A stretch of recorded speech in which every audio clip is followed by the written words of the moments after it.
विकल्प करती है कि उन्हें लोकसभा की सदस्यता से निष्कासित कर दिया जाए। जो सदस्य इस प्रस्ताव के पक्ष में हाँ गए हैं,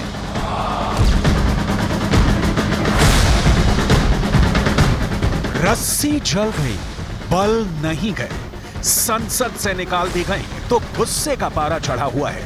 ये महुआ मोइत्रा है। टीएमसी के टिकट पर सांसद बनी और अब संसद से निष्कासित कर दी गई। संसद परिसर का वीडियो है ये। विपक्ष ने लोकसभा से वॉकआउट किया। महुआ मोइत्रा के साथ विपक्ष सदन से बाहर आ गया है। महुआ मोइत्रा को मौका मिला। This Lok Sabha has also seen the weaponization of a parliamentary committee. Ironically, the Ethics Committee, which was set up to serve as a moral compass for members. Instead, it has been abused egregiously today to do exactly what it was never meant to do, which is to bulldoze the opposition and become another weapon to talk us into submission. This committee and this report has broken every rule in the book. In essence, you are finding me guilty of breaching a code of ethics that does not exist. Mahua Moitra की file की detail देखने से पहले महुआ मोइत्रा ने संसद में प्रवेश करने से पहले जो कहा उसे आपको जरूर सुनना चाहिए। जब नाश मनुज पर छाता है, पहले विवेक मर जाता है। तो ये जो इन लोग वस्त्र हरण शुरू किए ना, अब महाभारत का रन देखिए। मतलब एकदम से वक्त बदल गया, जज्बात बदल गए और तेवर भी बदल गए। The findings are based solely on the written testimonies of two private citizens whose versions contradict each other in material terms, none of whom I was allowed to cross-examine. One of the two private citizens is my estranged partner who, with malified intention, masqueraded as a common citizen in front of the committee.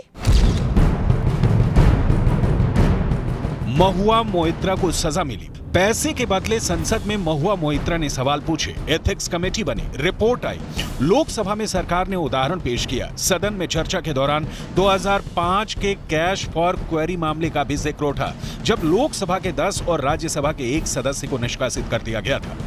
लोगों को निष्कासित किया गया था, उसी दिन report दिया गया था और उस टाइम भी 10 लोगों को इधर अपने बात रखने का मौका नहीं दिया गया था। ये रिकॉर्ड पे है। आज जहां तक मैं जानता हूं, उस माननीय सोमनाथ चटर्जी ने उसके ऊपर रूलिंग दिया गया था। ये क्या बात करे और कलंकित वगैरह जो हुआ है। सारे देश, इतना बड़ा वाइब्रेंट डेमोक्रेसी, इतना बड़ा दुनिया के सबसे बड़ा डेमोक्रेसी, अभी हमारे पूरा डेमोक्रेसी का जो एक कलंक है, वो कलंक के बारे में वो बात करो। इस मामले की डिटेल आगे दिखाएंगे। अभी सर्दी में गरमाई संसद परिसर का नजारा देखिए। सरकार की, स्पीकर की विपक्ष ने नहीं सुनी। संसद में हंगामा पसरा। मांग उठी कि महुआ मोइत्रा को संसद में जवाब देने का मौका दिया जाए।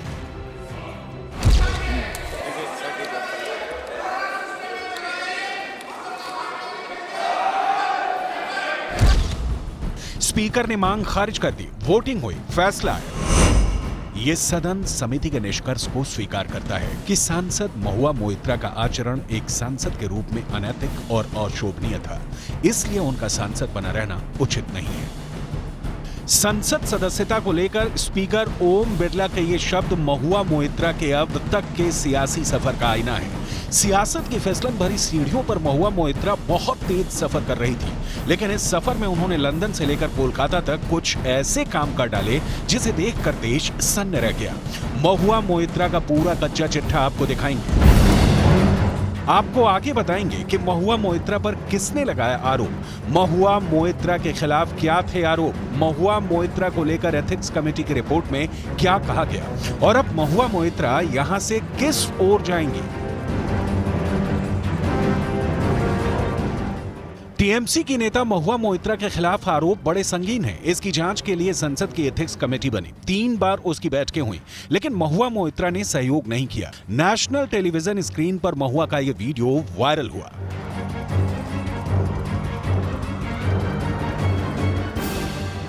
महुआ मोइत्रा पश्चिम बंगाल के मुख्यमंत्री ममता बनर्जी की खोज है। ममता बनर्जी ने ही महुआ को अपनी पार्टी तृणमूल कांग्रेस से टिकट दिया और लोकसभा भेजा। महुआ मोइत्रा सियासत में अपनी इमेज ममता बनर्जी से अलग करने में कामयाब रही, लेकिन पावर के जाल ने महुआ मोइत्रा का मन ऐसा मोहा कि अब उन पर भ्रष्टाचार के संगीन दाग हैं, जिसका धुलना बहुत मुश्किल है।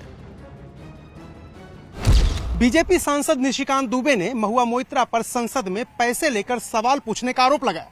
उन्होंने सुप्रीम कोर्ट के वकील जय अनंत का एक पत्र भी सार्वजनिक किया, जिसमें कथित रूप से हीरानंदानी और महुआ मोइत्रा के बीच पैसे के लेन देन का ब्यौरा था। इन आरोपों के सामने आते ही महुआ मोइत्रा ने जय अनंत और निशिकांत दुबे दोनों को कानूनी नोटिस भेज दिया और आरोपों को खारिज कर दिया। इन आरोपों को बेबुनियाद बता दिया। हालांकि बाद में संसद की एथिक्स कमेटी ने आरोपों की जांच की और महुआ मोइत्रा को संसद से निष्कासित करने की संस्तुति की, जिस पर लोकसभा ने आज मुहर लगा दी। बहुत दिलचस्प है महुआ मोइत्रा पर लगे आरोप, जिसे डिटेल में समझे बिना आप महुआ मोइत्रा के खिलाफ हुए फैसले को सरल शब्दों में नहीं समझ पाएंगे। महुआ मोइत्रा पर उद्योगपति दर्शन हीरानंदानी से महंगे उपहार के एवज में उनकी तरफ से संसद में सवाल पूछने का आरोप है। इतना ही नहीं, महुआ मोइत्रा पर आरोप है कि अपने संसदीय लॉगिन आईडी और पासवर्ड को भी हीरानंदानी को बताया, ताकि वो महुआ मोइत्रा के बिना खुद ही सीधे सवाल पूछ सके। रियल एस्टेट कारोबारी निरंजन हीरानंदानी के बेटे दर्शन हीरानंदानी सरकारी गवाह बन गए। दर्शन हीरानंदानी ने अपने हलफनामे में कबूल किया है कि उन्होंने अडानी ग्रुप के मामले में संसद में सवाल पूछने के लिए टीएमसी सांसद महुआ मोइत्रा के संसदीय लॉगिन का इस्तेमाल किया। इससे साफ है कि महुआ मोइत्रा के मामले में कुछ तो गड़बड़ है। हीरानंदानी ने दावा किया कि महुआ ने महंगे लग्जरी आइटम, दिल्ली में उनके बंगले की मरम्मत, देश और दुनिया में अलग अलग जगहों पर यात्राओं के लिए उनसे कई बार मदद ली। मैं महुआ को 2017 से जानता हूं, तब मैं उनसे बंगाल ग्लोबल बिजनेस समिट में मिला था। उस वक्त महुआ बंगाल में विधायक थी और समिट में उद्योगपतियों से मिली थी। उस मुलाकात के बाद मैं और महुआ लगातार संपर्क में रहे और धीरे धीरे करीबी दोस्त बन गए। महुआ बहुत महत्वाकांक्षी थी। वो राष्ट्रीय स्तर पर जल्द अपना नाम बनाना चाहती थी, लेकिन इसमें समस्या थी कि पीएम मोदी की प्रतिष्ठा बड़े स्तर पर है। कोई नीति, शासन या निजी आचरण के स्तर पर उन पर कोई आरोप नहीं लगा सकता। ऐसे में महुआ को लगा कि पीएम मोदी पर गौतम अडानी से जुड़े आरोप लगाए जा सकते हैं, क्योंकि दोनों समकालीन हैं और दोनों गुजरात से हैं। अडानी की तरक्की से कुछ बिजनेसमैन में जलन थी, इसलिए महुआ को उनसे भी मदद मिली। महुआ मोइत्रा ने इस हलफनामे को सिरे से खारिज कर दिया। यहां तक कह डाला कि ये आरोप व्हाइट पेपर पर हैं, ना कि आधिकारिक लेटर हेड या नोटरी वाले पत्र में लगाए गए हैं। महुआ के खिलाफ पुख्ता सबूत मिले, लेकिन महुआ के मामले में टर्न एंड ट्विस्ट भी बहुत आए, क्योंकि ये पूरा मामला ही शुरू जहां से हुआ था, वो शख्स कोई और नहीं, कभी महुआ मोइत्रा का बहुत करीबी रहा था। तो कहानी कुछ ऐसी है कि एक वकील अनंत जयदोहाद्रई ने महुआ मोइत्रा की शिकायत की। इस शिकायत के आधार पर बीजेपी सांसद निशिकांत दुबे ने मामला उठाया। अनंत जयदोहाद्रई को लेकर महुआ मोइत्रा ने तब जो कहा, उसने कई दूसरे सवाल खड़े कर दिए। उनके मेरे साथ पहले से कुछ पुराने कड़वे संबंध रहे हैं और इसलिए ये मेरे ऊपर किसी भी तरह का पलटवार करना चाहते हैं।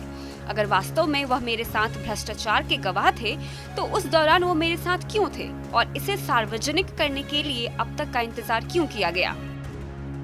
महुआ की चोरी पकड़ी गई और सजा मिल गई, लेकिन इसमें इतना हंगामा तो इसलिए कि करप्शन पर जीरो टॉलरेंस वाली सरकार की नजर महुआ मोइत्रा तक ही सीमित नहीं है। ना खाऊंगा ना खाने दूंगा के तहत जितने भी भ्रष्टाचार में संलिप्त पाए जाएंगे, कोर्ट की सजा से नवाजे जाएंगे। विपक्ष की यह घबराहट महुआ मोइत्रा के निष्कासन से ज्यादा खुद के बचाव की कोशिश दिखती है।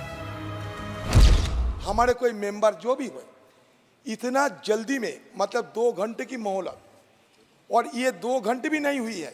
12 बजे के बाद यहाँ से निकलना, इसको डाउनलोड करना, करते करते आधा घंटा पौने घंटा निकल चुके हैं। फिर सर 406 पेजेस है। तो आप ये कहिए कि कोई मनुष्यों की इतना क्षमता है कि इतना जल्दबाजी में सारे पेपर पढ़ ले और उसके अंदर कोई गलतियां है, कोई उस बारीकी से जानकारी लेने में वो कोई कामयाब हो सकते हैं। असल में महुआ मोइत्रा केस जिस एथिक्स कमेटी के पास पहुंचा उसके अध्यक्ष बीजेपी सांसद विनोद कुमार सोनकर हैं। विपक्ष ने ये माहौल बनाने की कोशिश की, महुआ मोइत्रा के साथ नाइंसाफी होने की पूरी आशंका जताई, क्योंकि जब महुआ के खिलाफ स्पीकर एथिक्स कमेटी की रिपोर्ट पर एक्शन ले तो सरकार को घेरा जा सके, लोकतांत्रिक मूल्यों और विपक्ष के साथ जबरदस्ती का आरोप लगाया जा सके। महुआ मोइत्रा के संसद से निष्कासन के बाद जिस तरह से राजनीति हो रही है उसने दिल्ली के सर्द मौसम को गर्म बना दिया है। इस फैसले के खिलाफ महुआ मोइत्रा क्या कदम उठाएंगी ये किसी से छुपा नहीं है, लेकिन जिस तरह से उन्होंने रिएक्ट किया ऐसा लगा कि उन्हें दुख कम और आक्रोश ज्यादा है। आने वाले दिनों में महुआ मोइत्रा का ये आक्रोश देखने को भी मिलेगा। महुआ ने 2008 में राजनीति में उतरने के लिए प्राइवेट क्षेत्र की कंपनी जेपी मॉर्गन के वाइस प्रेसिडेंट पद से इस्तीफा दे दिया। करीमपुर निर्वाचन क्षेत्र से विधानसभा चुनाव लड़ा और जीत हासिल की। वर्ष 2016 में राज्य में चुनाव हुए तो उन्हें टिकट मिला। उसके बाद पार्टी में उनका कद बढ़ता चला गया और 2019 में उन्हें ममता बनर्जी ने लोकसभा चुनाव का टिकट दिया। ममता की उम्मीदों पर वो पूरी तरह खरी उतरी और कृष्णानगर सीट से सांसद बनी। तेज तर्रार राजनीतिक, स्मार्ट, अमेरिका में पढ़ी लिखी, तेजी से लोकप्रिय हुआ एक चेहरा, लोकसभा में अपने भाषणों के लिए चर्चित, लेकिन अब अर्श से फर्श पर पहुंची महुआ मोइत्रा का कहना है कि वो संसद की आचार समिति के फैसले के खिलाफ अदालत में अपील करेंगे। 47 साल की महुआ मोइत्रा का राजनीतिक करियर अब किस दिशा में जाएगा बता पाना मुश्किल है। ममता बनर्जी करप्शन पर लगे दाग के बाद महुआ मोइत्रा को कितना तवज्जो देंगी ये भी बता पाना मुश्किल है। फिलहाल तो इंतजार करना होगा महुआ मोइत्रा के अगले कदम का, क्योंकि लोकसभा से तो उनकी विदाई हो चुकी है। अब कोर्ट जाएंगी तो क्या होगा ये देखना भी बेहद दिलचस्प होगा।